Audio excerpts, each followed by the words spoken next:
Sa ilalim ng liwanag ng umaga, dahan-dahang umuusad ang Maportabo sa Ilog Pasig. Kargado ito ng mga pasahero, may mga praile, may mga estudyante, may opisyal at isang lalaking misteryosong bihis Europea, si Simon.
Johnson Studio. Napakaganda ng pabor na ito. Isang patunay na kauraran ng ating bansa.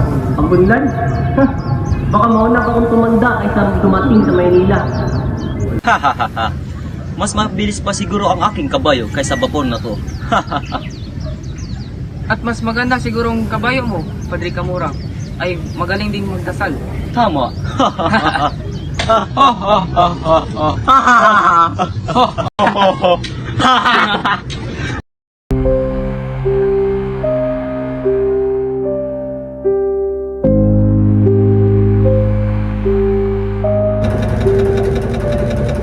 Sa gitna ng ingay ng mga tao, nananatiling tahimik si Simon.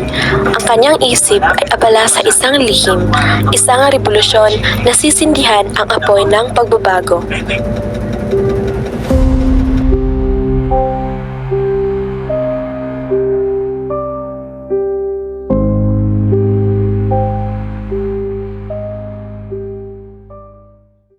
Hindi ko pa rin maintindihan kung bakit kailangan nating pakinggan ang mga praile sa lahat ng bagay. Hindi mo kailangan intindihin isagani. Ang mahalaga alam natin na tama at alam natin kung kailan tayo kikilos. Parang sinasabi mo may plano ka. Alam mo, ang bawat Pilipino ay may tinatagong plano, lalo na pag ginigipit ang bayan.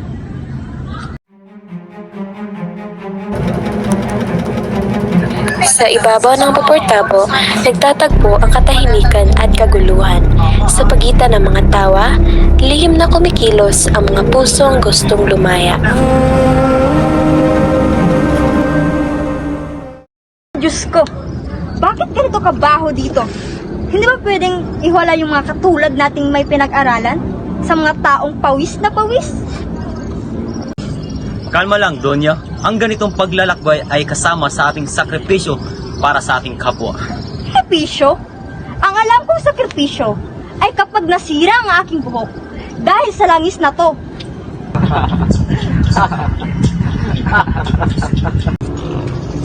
Senior Simon, kamusta ang iyong biyahe? Matagal-tagal na rin hindi tayo nagkita. Mabuti naman, Padre. Ngunit tila walang pinagbago. Para pa rin ang mga ugali sa itaas at sa ibaba ng kubyerta. Ganyan talaga ang lipunan. May nasa itaas, may nasa ibaba.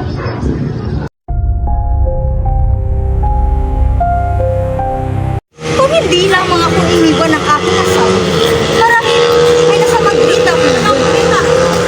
At doon mo maranasan ang tunay na sibilisasyon. Dunya, hindi ka tulad dito, puro reklamo at politika. Kung gusto mo ng sibilisasyon, mag-asawa ka ulit. Bastos! Hindi ka marunong umispeto sa babae. Habang nagtatalo ang mga tao tungkol sa kinabukasan ng bayan, si Simon ay patuloy na nagtatago sa anino ng kanyang nakaraan. Siya ay hindi lamang mangangalakal, siya ang anino ng revolusyon. Sa ibabaw ng Maportabo, tila walang nagbabago. Ngunit sa ilalim ng katahimikan, may kumukulong galit na naghihintay ng tamang oras upang sumabog. Alam niyo ba mga anak, noong unang panahon, ang ilog na ito ay pinaniniwalaan na may diwatang nakatira. Ngunit kung maganda ang tanawin dito, Padre, halos parang alamat na rin ang paligid. Alam niyo ba mga anak, may nagsasabing ang mga buro na yan ay pinaniniwala ang dating prinsesa. Sinumpa ng langit dahil sa kanilang kayabangan. Mga alamat? Ay, hindi ako naniniwala yan. Puro patang-isip lang ng mga taong walang pinag-aralan. Tama ka doon niya. Dapat ang ating pinag-usapan ay bagong imensyon at agham, hindi mga diwata. Ngunit tandaan niyo mga anak, minsan ang alamat dyan nakatago ang katotohanan ng nakaraan. Habang nagbibiruan at nagkagantuhan ang lahat, si Simon ay nananatiling tahimik. Sa ilalim ng kanyang malamig na tingin ay isang apoy na paghiganti na patuloy na nag-aalab. Sa ilalim ng araw, nagpatuloy ang babor sa paglalayag. Sa ibabaw ng tubig, tila payapa ang lahat. Ngunit sa mga puso ng ilan, unti-unting nagigising ang apoy ng pagbabago. Kung ganun, Padre, ang alamat ay paalala sa ating mga ninuno na huwag tayong limutin ang ating pinagmulan. Tama ka, Isagani. Ang bayan na nakakalimot sa kanyang kasaysayan ay parang ilong na natuyo. Para bang wala nang daloy ang buhay.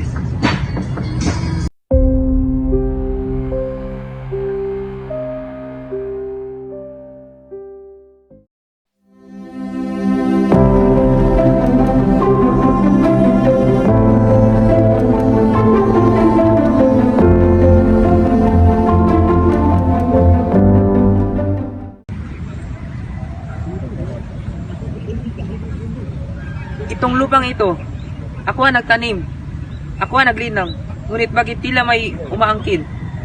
Tatay, sabi po ni nanay ay baka masulat na naman mula sa mga private. Kung meron man, hayaan mo na.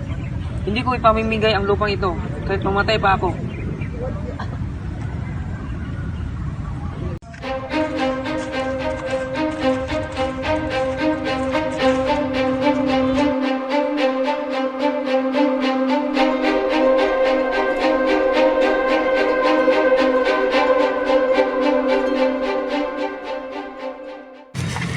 Kabisang Talis, hinanap ka ng kura.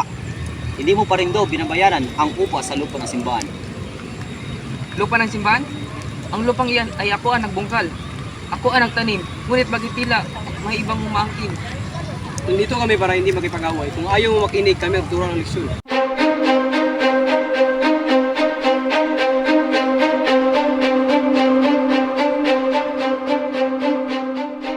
Talis, hanggang kailan mo ito kakayanin? Baka mapahama ka sa Friday.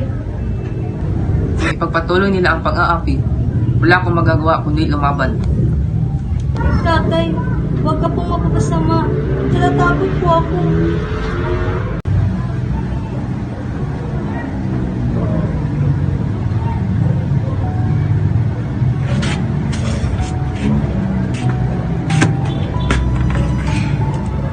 Kung ang katarungan ay binibili ng ginto, paano kami matugha? Hindi ko na kaya magtiis. Kung ganito ang simula, handa akong lumamban. At sa gabing iyon, nagsimula ang apoy ng galit sa puso ni Kabisang Talis.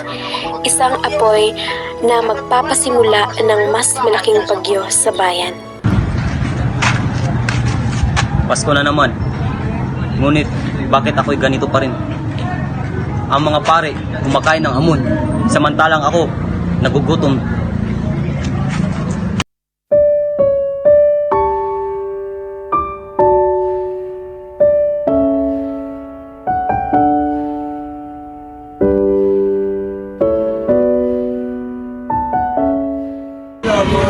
Ay, kay ganda ng mga parol. Kay saya ng mga lahat. Ngunit ako'y wala mang lang makain at makasamang iba.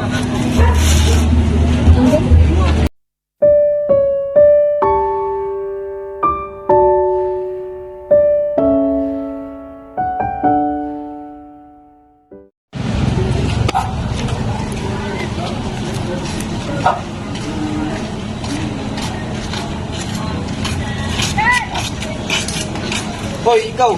Bakit hindi mo pinahilaw ang sekuritor mo? Senyor, wala po akong pangbiling langis. At wala rin po akong makakain. At isang balya lang po ang nasa akin. Walang dahilan. Hindi mo ba alam ang utos? Magbayad ka ng utang. Pero senyor, Pasko po ngayon. Ngunit senyor, Pasko po ngayon. Pasko? Batas ay batas, kahit Pasko. Huwag senyor.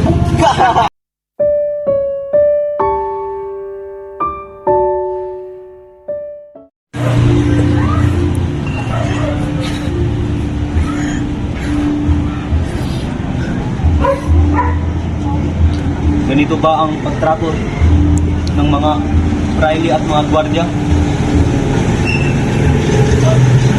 Habang sila ay nagdiriwang sa Pasko at kami naman naabuso at wala nang napakitang awa sa kapwa-tao.